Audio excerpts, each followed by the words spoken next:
Bien, pour parler des bases, ok, on a parlé de l'aéroport de Denver ici, sur ce site-là, ici, ATS, above topsecret.com, vous avez une liste de bases vraiment là, incroyable, et il y en a sûrement davantage.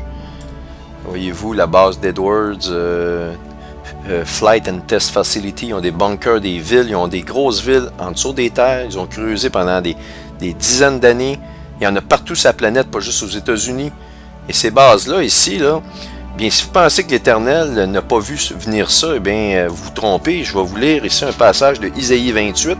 Et vous allez voir que c'est directement en relation, ceux qui ont construit ces bases-là savent que le destructeur s'en vient, ils vont prendre le contrôle dans le nouvel ordre mondial.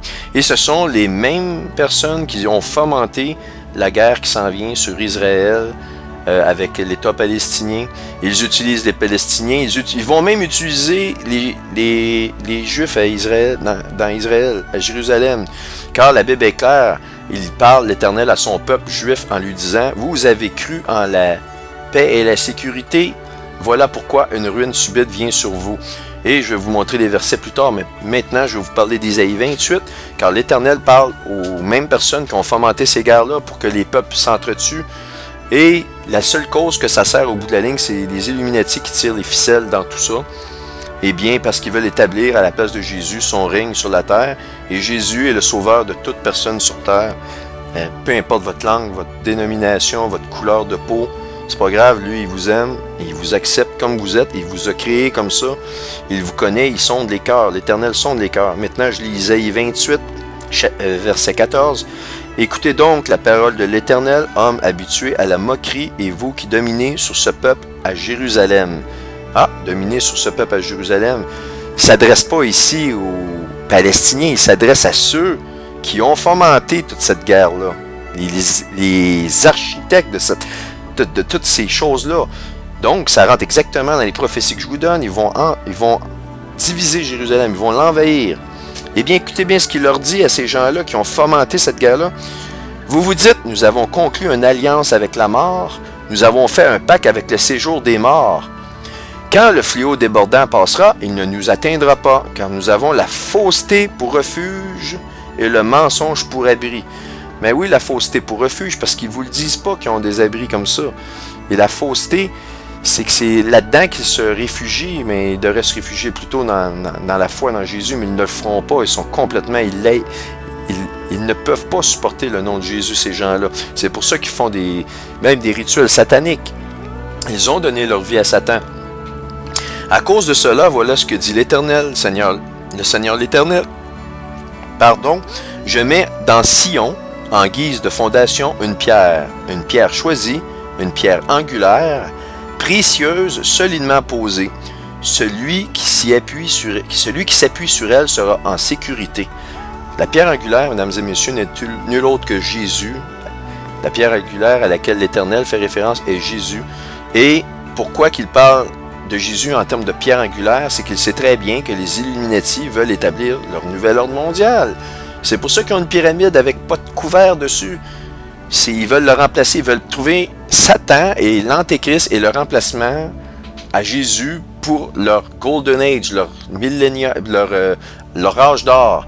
Mais Jésus va établir un millénium. Croyez-moi, Jésus, qui est le Créateur, va avoir gain de cause et va venir mettre le millénium sur la terre après les 7 ans de tribulation. C'est Jésus qui va dominer et ça va être incroyablement, ça va être dans la paix. Ce sera différent de ce qu'on a comme monde actuellement. Et donc, je continue. J'ai établi la droiture comme une règle, la justice comme un fil à plomb. La grêle balayera le refuge de la fausseté, ou balayera le refuge du mensonge, et l'eau inondera l'abri du mensonge. Votre alliance avec la mort sera supprimée, votre pacte avec le séjour des morts ne tiendra pas. Ben oui, parce qu'ils creusent, puis ils pensent qu'ils vont s'en sortir en faisant ça. Lorsque le torrent destructeur passera, il vous écrasera. Chaque fois qu'il passera, là on parle du torrent destructeur, donc chaque fois que le torrent destructeur va passer, il vous emportera. Oui, il passera tous les matins, le jour et la nuit, et son bruit seul provoquera la terreur. Maintenant, je vais aller vous lire Isaïe 24, et vous allez trouver ça vraiment, vraiment absolument incroyable.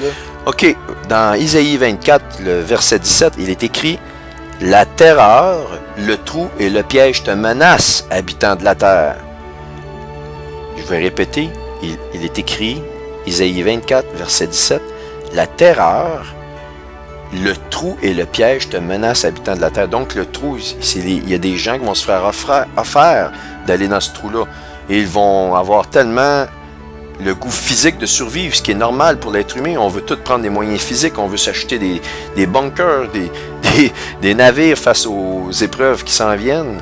Mais c'est le réflexe normal de l'être humain. Eh bien, l'Éternel dit à ce moment-là, que le terreur, le trou, le piège te menace, habitants de la terre. Celui qui prendra la fuite devant les cris de terreur tombera dans le trou, et celui qui remontera du trou sera pris dans le piège. Car les écluses d'en haut seront ouvertes et les fondations de la terre seront ébranlées. La terre est déchirée, la terre se brise, elle tremble. La terre tremble comme un homme ivre, elle branle comme une cabane.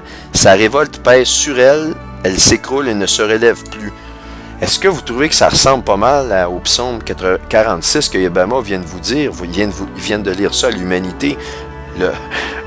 Savez-vous pourquoi il a lu ça le 11 septembre? Excusez-moi, le 9 septembre... non, excusez, le 11 septembre 2011. Eh bien, il a lu ça, oui, vous allez me dire, oui, mais c'est les Illuminati, c'est de la numérologie, c'est toujours le 11 septembre, 11-9, c'est toujours ça. Eh bien, c'est pas pour rien qu'ils ont fait appeler la centrale 911 quand vous avez une urgence, vous signalez le 911. Eh bien, c'est qu'à ce moment-là, il va y avoir tellement de cataclysmes en même temps sur la Terre que tous les gens, en même temps, sa planète, vont essayer de signaler le 911. Et on appelle ça un 9/11 et c'est vraiment pour ça que c'est symbolique. Il l'a mentionné cette journée-là. Il n'y a aucun hasard. Il vous annonce qu'est-ce qui va se passer. Et il s'en vante. Il aime ça vous dire d'avance qu'est-ce qui va se passer. Et les gens tombent dans l'incrédulité. Encore, ils ne croient pas. Ils sont incrédules face à ces choses-là. Il n'y a aucun hasard dans qu'est-ce qu'ils font. Et donc, il est dit, donc, dans Isaïe 24, verset 20, que la terre tremble comme un homme ivre, elle branle comme une cabane, la révolte pèse sur elle, elle s'écroule et ne se relève plus. Ce jour-là, l'Éternel interviendra dans le ciel contre les puissances célestes et sur la terre contre les rois de la terre. Ils seront rassemblés dans une prison, enfermés dans des cachots. Ben oui, ils vont se cacher dans leurs abris. Il vous le dit, l'Éternel vous le dit, il vous aime. Prenez sa parole. Il vous le dit d'avance que ces gens-là, vous qui êtes non-croyants, mais qui voyez ce que les Illuminati font, eh bien, vous avez la preuve ici dans ces versets-là. Eh bien, il est dit, l'Éternel leur dit encore, ils seront rassemblés dans une prison, enfermés dans des cachots, et après un grand nombre de jours, ils devront me rendre des comptes.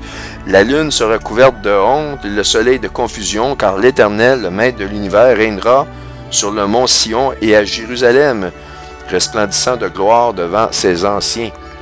Eh bien, voilà, ça termine la conclusion pas la conclusion, mais vraiment le chapitre que je voulais vous faire sur Lénine, Roswell, l'annonce du nouvel ordre mondial, le satanisme, et qu'est-ce que Jésus, la parole de Dieu, se situe par rapport aux religions dans ce monde.